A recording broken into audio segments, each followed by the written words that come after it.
Koa Pau, greetings all. I'm Kaupua Fife with the Kiwani Foundation, bringing you another segment of Voices of Truth one-on-one with Hawaii's future. And interestingly enough, we have a guest here who is not from Hawaii, who is vacationing in Hawaii, and actually comes from a little more, a different kind of a climatic area, Alaska actually. This is a person we have the pleasure of working with at the international level. She's well, we'll explain to you who she is and what she does as we proceed throughout the interview. But Maryann Mills, mahalo for being with us, and thank you for joining us here today. We're just going to kind of stroll along, head up into an area that may be not quite as congested. But how are you enjoying your stay on Maui here? Oh, it's just absolutely beautiful and a nice respite from the frozen north. So you actually live where in Alaska? I live on the Kenai Peninsula in Sterling, Alaska. And up there I know you serve in a couple of different capacities. What is it that you do when you're at home? Well, I am vice chair for the Kanaitsi Indian tribe, which is my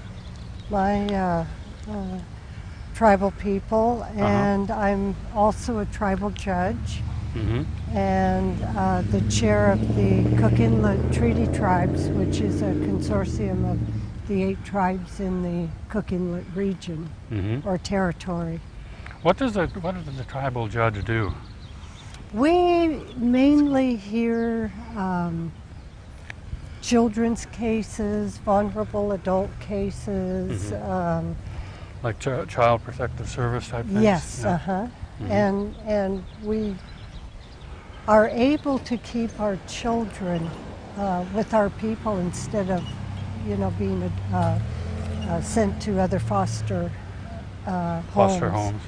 And it's been very healing for our people. And, we're also able to help our people get the therapy or education or, the things that they need in life to progress. Kind of health and welfare type educational things. Do you still have, you don't still have boarding school type situations like there used to be, huh? Or do you? Well, yes, there are still some boarding home schools in some of the larger areas where some of the smaller rural children will attend. Yeah. We have one in Galena, which is in interior Alaska, that still takes students in. Yeah, there's some, historically there have been some horror stories, with some of the boarding schools where the children were removed, sometimes forcibly, I know. They were all removed forcibly at the beginning. It was a terrible time for our people. Yeah. And it, destroyed the nuclear family, and as a consequence, we lost a lot of our culture, but we're able to bring it back. How often are you called into service, or do you have a regular kind of a hearing process?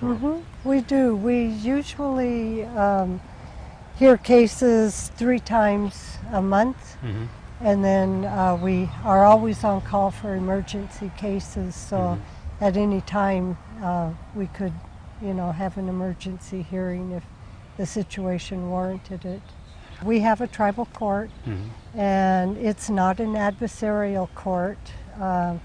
Our main purpose is to protect our children and to heal our people. And in that aspect, it's been very successful, and it works a lot better than the state court for our people. Here in Hawaii, I know there are more changes coming about in which we're bringing in together some of our traditional problem solving. They call it ho'oponopono, but it's essentially a traditional way that families dealt with problems and issues, and and it involves all of the stakeholders, you know. All of the people have to be present. They have to agree to certain protocols, you know, have to maintain civility, and it works. It takes a period of time, but it works. And so I'm sure you have similar types of traditional means of handling, you know, Yes, the we family do. problems up there. We include our grandmas and grandpas and aunties and uncles. Yeah. And I call them the kupuna down here, and I guess you refer to them as the elders up there. That's quite a responsibility. Is that an elective or appointed position? It's an appointed position. Appointed position. And do you have to have any special qualifications to be involved in that, or history in that kind of work, or just be recognized for having good judgment? Yes, that and being kind, I think, is one of the most important. You know, is to just be a kind person and willing to help and willing to listen and to be fair. Takes a lot of patience. Huh? Yes. I know that so many of our gatherings that we have get pretty vocal, you know, pretty loud. Everybody wants to express their opinions, and it's easy for things to get out of hand and actually have worse outcomes than if you hadn't even gotten together sometimes. But I think there are appropriate, culturally appropriate ways of handling those things. Cook Bay Inlet, did you say? Cook Inlet. Cook Inlet, yeah. And there are eight tribes. Eight tribes. In the Cook Inlet. Multiple villages, or? Yes. And actually, I think we are we're very well known, our tribal court in the state, and because of the success we've had with many of our cases, we've been able to help win suits in federal court. So it's been a very good process for our people, and I know that they would much rather come into tribal court than to go into state court. State yes. court. You're also involved in other aspects of the community and the tribes up there, I know, because we met in Geneva, Switzerland, at the UN here not too long ago, and in conjunction with the UN periodically review of the United States. Yes. All of their agreements and treaties and so forth, and it was quite a good opportunity, I think, for all of us. I mean, we had, let's see, one, two, I guess 3 of us from Hawaii and 4 or 3 from Alaska. 3 from Alaska. Yeah, and it was that was quite an experience. It was. I think we were able to talk to a lot of state representatives who were sympathetic with our issues, and I know that you know, ANCSA, the Alaska Native Settlement Claims Act, which actually goes back to when? What year was that? 1971, and actually at the time I was working for the Alaska Federation of Natives, and during that period of time, and you know, it was no one really had the information we have today. Yeah. And the United States, of course, did not inform us of what our rights were or their international obligations to us. And it's been just recently that you know, the more we did research, the more information we found. Right. And it created a lot of concern for us, because what's happened, because the United Nations or the United States never stood up for us and allowed us, you know, our self-determination, our people became targets to some pretty horrendous crimes against our Native women, against our children. We have the highest domestic violence against our Indian women, and Yeah, it's destructive to the society.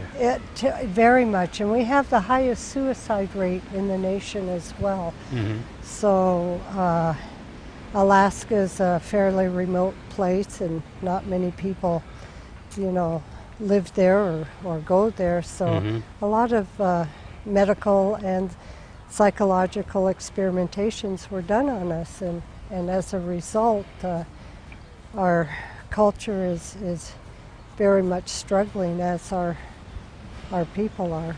You mentioned that what happened in Alaska surrounding ANCSA was before you folks knew a lot about your rights, Mm-hmm. and both international and domestic, I guess. Mm-hmm. Do you think things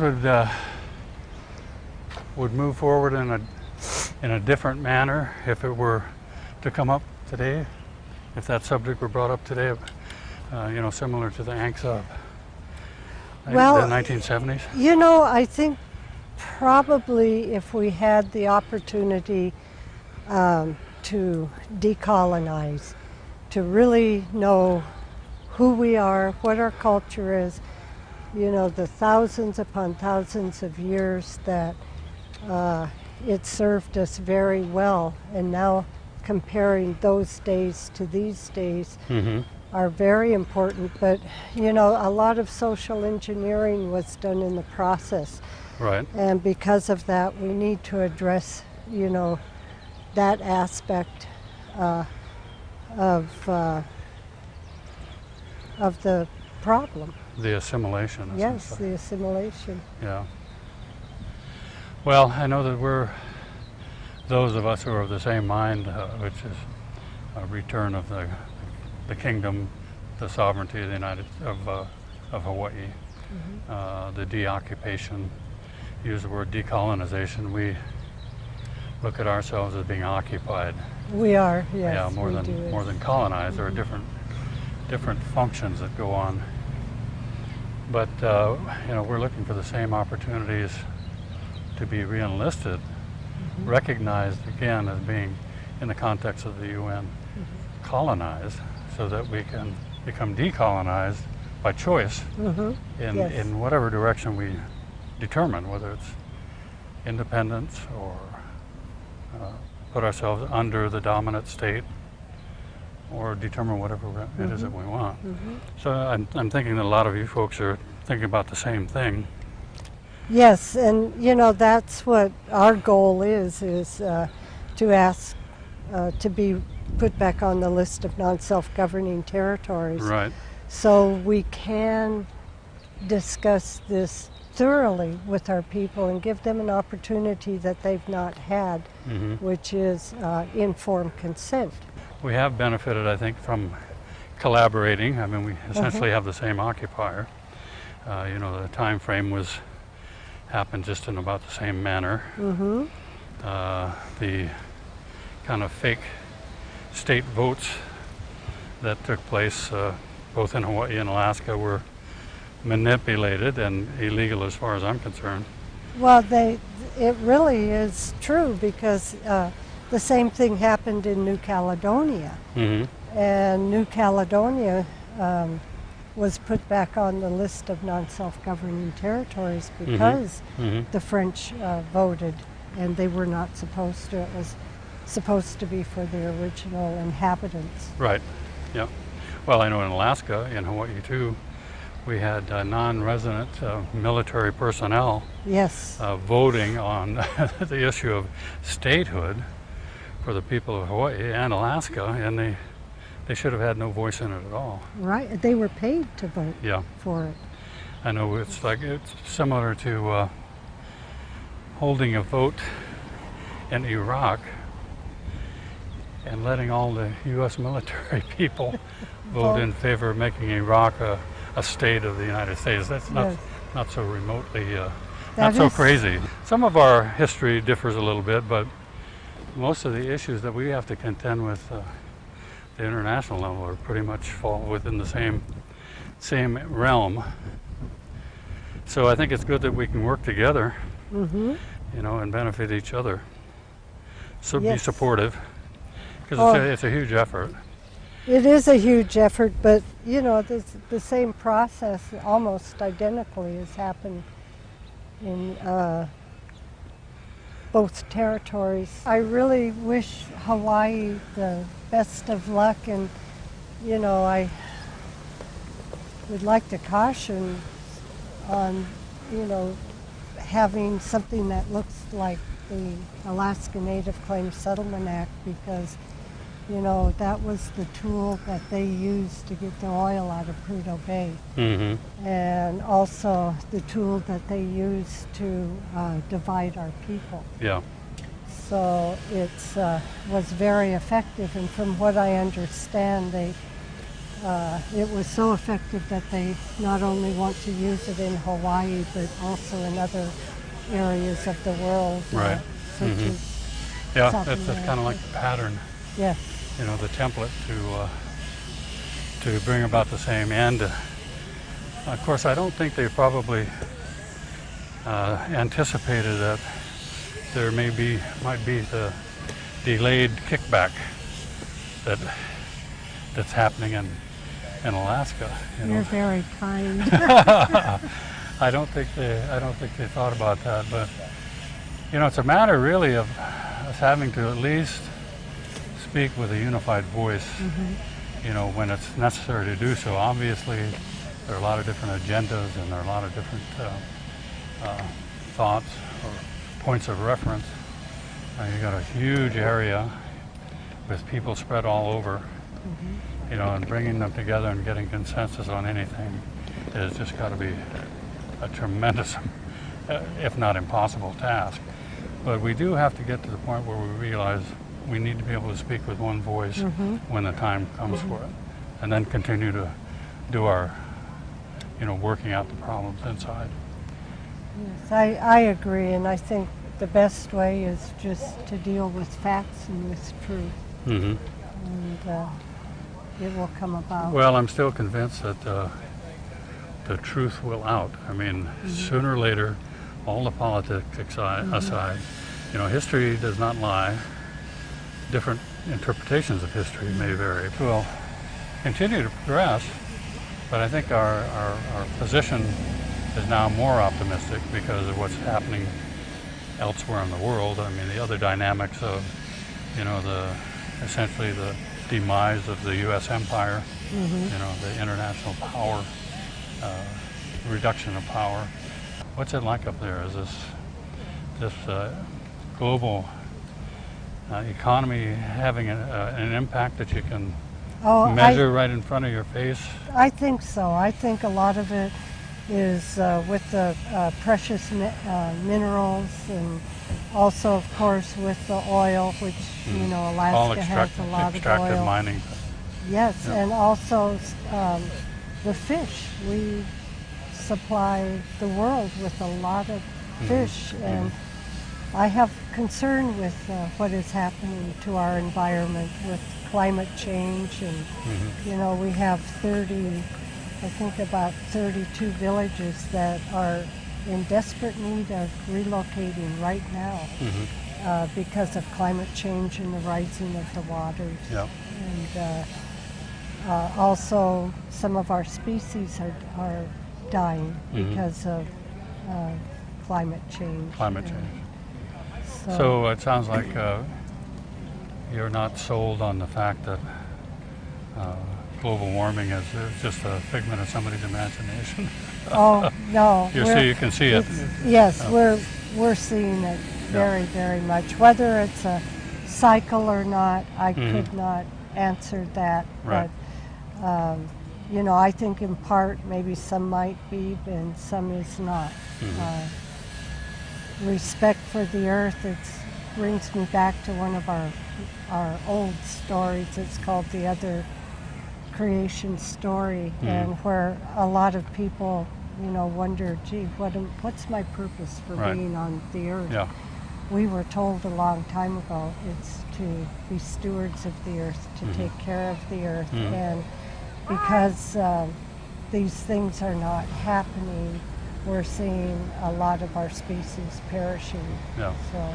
Well, I think most indigenous peoples are have historically been so close to nature and so in touch, you know, with their environment. I mean, they're the perfect environmentalists. Yes. And yet, the last ones to be consulted on how to improve, you know, the situation. Yes. When really what seems to call all the shots is the extractive industries, you know, the oil drilling, who have you know, no regard for the environment, get the valuable substance out of the ground and at whatever cost, and make the most money possible on it. Under ANCSA, you have the native corporations, and then there's another structure that fits under that, or are you either a native corporation or not recognized at all? We have our regional corporations, and we have our village corporations, and our tribal governments, and now the nonprofits, which are part of our corporations. And it's through these nonprofits that our corporation is going more and more for our government funding. They're going for more of our government to government, you know, with the federal government, which leaves a lot of our nations out because we can't afford to go to DC like big corporations. So it's a kind of a quandary there, because you get federal assistance, which everyone becomes attached to and dependent upon, and then if you're actually looking for a return to your original sustainable type of lifestyle, it's kind of in opposition to that federal relationship. So I guess it's kind of a quandary, you know. It's great to have the federal money coming in, as long as you don't mind everything else that comes with it. I think if we had our land and our resources, we would not have any real need for the federal funds. But that's exactly what the Alaska Native Claims Settlement Act did. Is they gave all of our land, all of our resources to a state chartered corporation, and which was, you know, just absolutely not a part of who we are. In order to really return effectively to a sustainable lifestyle, I mean, and it doesn't have to be the purely traditional approach, because the resources are there. You know, the oil and the minerals, they are your resources too. So it's not like you just have to return to depending on fishing and hunting and gathering. Although that's very important. Yeah, oh, certainly, certainly. Yes, But you also have the commodities that, or the resources that the world needs and wants. So it's just a matter of not having the control of them. Doing things in a better way. I'm not completely opposed to extracting resources if it's done in a good way. And so far that's been a challenge in Alaska, and it has never been a priority. Well, that's going to be the challenge everywhere, because everywhere, I mean throughout the Pacific, you know, we have island nations that have valuable minerals and timber and so forth, but they have no say. It just seems like these multinational corporations come in, clear cut, dig the whole place up, sell the stuff and move on. But I'm hoping for a better day for all of us. And Maryann, you're being here in Hawaii. I know you have friends here in Hawaii, and occasionally you meet with them, but you mentioned this time, this is a vacation time for you. So we really welcome you and appreciate you spending the time with us. And we look forward to seeing you again, Alaska, Geneva, wherever, and in Hawaii too. Always come back, please. Thank you, ladies and gentlemen. We're out of time for this segment of Voices of Truth, one-on-one with Hawaii's Future. I'm Kaiopua Fife with the Kiwani Foundation, a component of the Free Hawaii Broadcasting Network. Mahalo and a hui hou.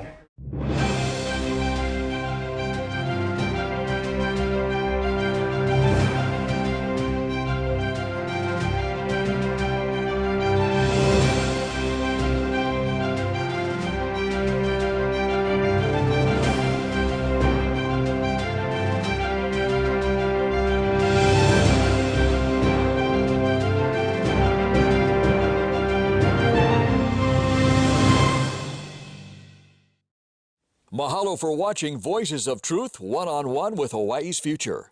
Watch us on the web 24/7 at voicesoftruthtv.com. You'll find all our shows, including this one, in case you want to see it again or share it with family and friends. Also view our weekly video commentaries at freehawaiitv.com. And check out our blog, published daily, at freehawaii.info. It's all part of the Free Hawaii Broadcasting Network.